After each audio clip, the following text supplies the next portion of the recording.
వీక్షకులందరికీ నమస్కారం. మే నెల 15వ తారీఖున దేవగురువైనటువంటి బృహస్పతి ప్రస్తుత వృషభ రాశి సంచారాన్ని వదిలిపెట్టి మృగశిర నక్షత్రం 3వ పాదం మిథున రాశిలోకి అనగా మిథున సంక్రమణం ఆయన చేయబోతూ ఉన్నారు. ఈ సంక్రమణంలో భాగంగా ద్వాదశ రాశుల వారికి ఏ విధమైనటువంటి శుభాశుభ ఫలితాలు కలగబోతూ ఉన్నాయి, అలాగే ప్రత్యేకించి ఈ గురుని యొక్క సంచారానికి సంబంధించినటువంటి సందేహాలు కొన్ని ఉంటాయి. ఉదాహరణకి మిథున రాశిలో గురుని యొక్క సంచారం ప్రారంభమైనప్పుడు సరస్వతీ నదీ పుష్కరాలు అనేటువంటివి వస్తాయి. అలాగే ఈ గురుడు ప్రత్యేకించి ప్రతి సంవత్సరం గురుర్ద్వాదశ మాసాన్ని త్రింసన్మాసంశనేశ్చరః, గురువు 12 నెలల పాటు ఒక రాశి యందు సంచారం చేస్తారు జనరల్ గా.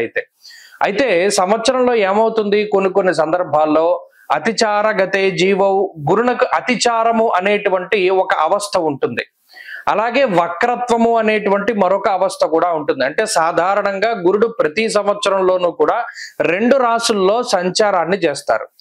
ఇదే గురువు ఒక సంవత్సర కాలంలో 3 రాశుల్లోకి ప్రవేశం చేస్తే అది అరిష్ట యోగంగా చెప్పబడింది జ్యోతిష్ శాస్త్ర రీత్యా. సాధారణంగా ఏమవుతుంది అంటే ఒక 9 నెలల పాటు రాశిలో ఉండి ముందు రాశిలోకి వెళ్ళి వక్రించి మళ్ళా వెనక్కి వస్తూ ఉంటారు. కానీ ఇక్కడ గురుని యొక్క ఫలితాలు చెప్పేటప్పుడు ఏం చెప్తాము, సంవత్సర కాలం పాటు ఈ ఫలితమే ఉంటుంది అని చెప్తాం. శ్రోతలు ఏం చేయాలి అంటే, ఇప్పుడు మిథున రాశిలో గురుని యొక్క సంచారం వల్ల ద్వాదశ రాశులకి ఫలితాలు మనం చెప్తూ ఉన్నాం. మధ్యలో అక్టోబర్ నెలలో గురుడు పునర్వసు 4వ పాదంలోకి వెళతారంటే కర్కాటక రాశిలోకి వెళ్ళి మళ్ళా డిసెంబర్ నెలలో మిథున రాశిలోకి వస్తారంటే మరలా బ్యాక్ వస్తారు. ఆ 2 నెలలు మినహాయించి మిగతా 10 నెలలకి ఈ ఫలితం అనేటువంటిది అన్వయం అవుతుంది.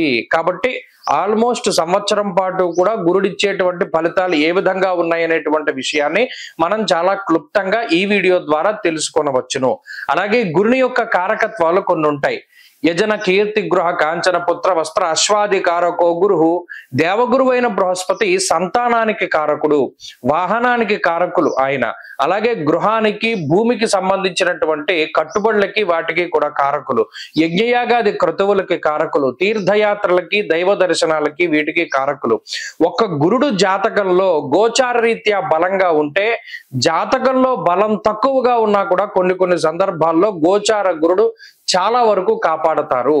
కాబట్టి ఈ విషయాన్ని మనం దృష్టిలో పెట్టుకోవాలి. గురు బలం లేదు గోచారంలో అంటే ఆ సంవత్సరం అంతా అదృష్టం ఉండదు, దైవ బలం ఉండదు, ఏ పని చేసినా కలిసి రాదు అనేటువంటి విషయాలు ఉంటాయి. కాబట్టి ప్రతి రాశికి ఈ ఫలితాన్ని మనం అన్వయం చేసుకుంటూ వెళదాం. ఈ గురుని యొక్క మార్పు కన్యా రాశి వారికి మే 15వ తారీఖున మారేటువంటి గురువు దశమ కేంద్రంలోకి రాబోతూ ఉన్నారు. చాలా మంది పొరపడేటువంటి విషయం ఏంటి అంటే, కేంద్రంలో గురుడు యోగిస్తారు అనేటువంటిది. అంటే కొంతమందికి జాతకం పట్ల అవగాహన ఉండట్లా, గోచారాన్ని జాతక ఫలితాలని కలిపి చెప్పేస్తున్నారు. సాగుతోంది వ్యవహారం అలాగే వాళ్ళకి. గతంలో మనం చెప్పుకున్నాం, ఇంకా 5 సంవత్సరాల క్రితం ఉన్న జ్యోతిష పండితులు ఎవడి వాళ్ళకి కనబట్ల, వాళ్ళ పరిస్థితులు ఏంటి. ఎందుకంటే ఇవన్నీ చెప్పుకుంటే చాలా బాధను కలిగిస్తాయి. ఒక గోచార విషయాన్ని ఒక జాతక విషయాన్ని కలపకూడదు. ముహూర్త భాగంలో ఉండేటువంటి విషయాన్ని ప్రశ్నా శాస్త్రంలో ఉండే విషయాన్ని కలపకూడదు. దేనికి దానికి అవన్నీ సెపరేట్. ఇప్పుడు ఈ కన్యా రాశి వారి యొక్క స్థితిగతులు ఉన్నాయి.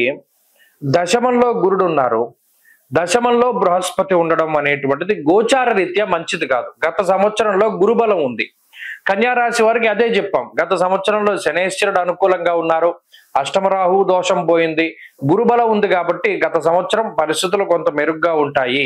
జాతకం బాగుంటే బాగుంటుంది, జాతకం బాగాపోతే గోచారం ఏం పనికిరాదు, ఇది సెకండరీ అయిపోతుంది. ఇప్పుడున్నటువంటి పరిస్థితుల్లో కూడా రాహు గ్రహం వీరికి మే 21న షష్ఠ స్థానంలోకి రావడం బలం. సప్తమంలో శనేశ్వరుడు, దశమంలో గురుడు రెండు కూడా అంత అనుకూలించే గ్రహాలు కాదు. అవి న్యూట్రల్ ప్లానెట్స్ కింద మారిపోతాయి. అంటే అవి ఏం యోగించవు సరిగదా.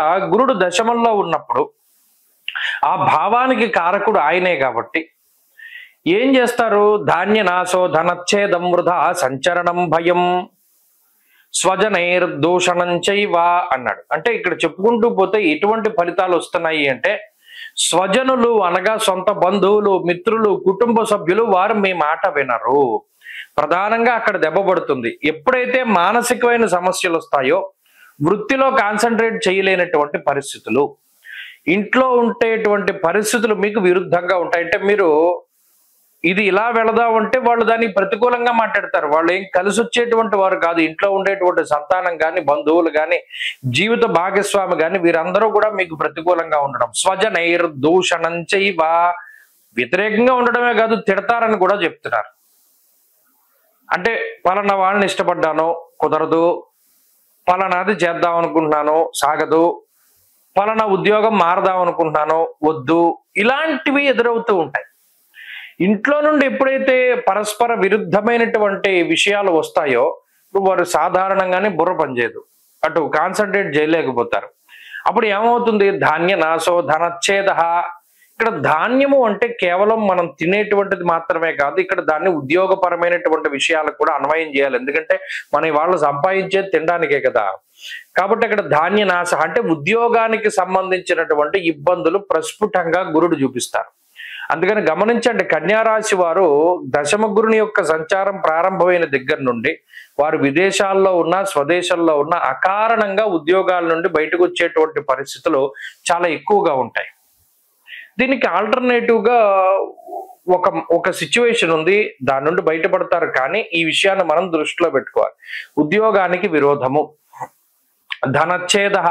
ఇక్కడ ఇంకో విషయాన్ని కూడా ప్రస్ఫుటంగా చెప్తూ ఉన్నారు, వృధా సంచరణం. ఇక్కడ ఇంకో మాట ఏంటంటే అనవసరమైనటువంటి ప్రయాణాలకి డబ్బు ఖర్చు పెట్టడం. అటు దానివల్ల ఏ విధమైన ప్రయోజనం ఉండదు, కానీ మీరు ప్రయాణంలో ఇన్వాల్వ్ అవుతారు, మీ శక్తి, మీ సమయం, మీ డబ్బు అంతా పెడతారు, అదంతా వృధా. అలాగే అనవసరమైన పెట్టుబడులు పెడతారు. ఇక్కడ రూపాయి పెడితే 10 రూపాయలు వస్తుందని భ్రాంతి చెందుతారు, ఆ పెట్టిన రూపాయి కూడా పోతుంది, లేదా ఆ డబ్బు అంతా కూడా ఎక్కడో ఒకటి స్ట్రక్ అయిపోతుంది. ఎవడికో అప్పిస్తారు, లేదా ఏదో షూరిటీ పెడతారు, డబ్బు ఆగిపోతుంది. ఆఖరికి ఎంత దారుణంగా ఉంటుందంటే ఒక 100 రూపాయలు 150 అసలు డబ్బులు లేని టైంలో ఎవడికో ఫోన్ పే చేస్తే కూడా అటు మీ దాంట్లోంచి కట్ అయిపోయి వాడి దాంట్లోకి వెళ్ళక మధ్యలో సర్వర్ ప్రాబ్లం వచ్చి అయిపోతుంది. అంత దారుణమైన పరిస్థితి మన భాషలో చెప్పుకోవాలి. అంటే డబ్బు ఎలా వెళ్ళిపోతుంది అనేటువంటి విషయం తెలీదు. అందుకని ఏం చేయాలి? మీ పేరున డబ్బు పెట్టుకోకూడదు. ఈ సంవత్సరం మీ అకౌంట్ లో డబ్బు ఉండకూడదు. మీ ఇంట్లో వాళ్ళ పేరు మీదో, జీవిత భాగస్వామి పేరు మీద అకౌంట్ ఉంటే అది మీరు వాడుకుంటూ ఉండాలి. దాని ద్వారా డబ్బు ఖర్చు అవ్వకుండా జాగ్రత్త పడతారు. ఒకటి, ఉద్యోగం పోకుండా జాగ్రత్త పడాలి. అనవసరంగా ఎవరైనా మనల్ని తీసేస్తే మనం ఏం చేయలేం, కానీ అకారణంగా ఉద్యోగాన్ని వదులుకోకూడదు ఎట్టి పరిస్థితుల్లోనూ కూడా. కోపంలో కానీ, బాధలో కానీ, లేదా ఇంకో ఉద్యోగం రాకమునిపే దీన్ని వదిలేయడం, ఇంకో చేతిలో ఇంకో కాల్ లెటర్ లేనిదే ఈ ఉద్యోగం వదలకూడదు. అలాంటి స్థితిగతుల్ని ఫాలో అవుతూ ఉండాలి. సమయం మనకి కొంత ప్రతికూలంగా ఉంది, గురుబలం లేదు అంటే అదృష్టం లేదు, దైవ బలం లేదు అనేటువంటి విషయాన్ని దృష్టిలో పెట్టుకుని ముందుకు సాగాలి. మరి దాన్ని పొందాలండి గురుబలాన్ని అంటే ఏం చేయాలి? గురువారాలు చేయాలి. దత్తాత్రేయ స్వామిని, దక్షిణామూర్తిని ఆరాధన చేయాలి. గురువారం నాడు శనగలు పంచిపెట్టడం, పసుపు రంగు వస్త్రాలకి దూరంగా ఉండడం, పసుపు రంగు పళ్ళని దానం చేయడం, విద్యార్థులకి పుస్తకాలు దానం చేయడం, గ్రంథ పఠనం చేసేటువంటి వారికి గ్రంథాలను కొనిపెట్టడం, ఇలా మనకి అనవసరమైనటువంటి పుస్తకాలను దానం చేస్తూ చక్కగా ముందుకు సాగుతూ మౌనవ్రతం చేసుకుంటూ భగవద్ ధ్యానం చేసుకుంటే ఈ రాశి వారు ఈ సంవత్సరం బయటపడతారు. స్వస్తి.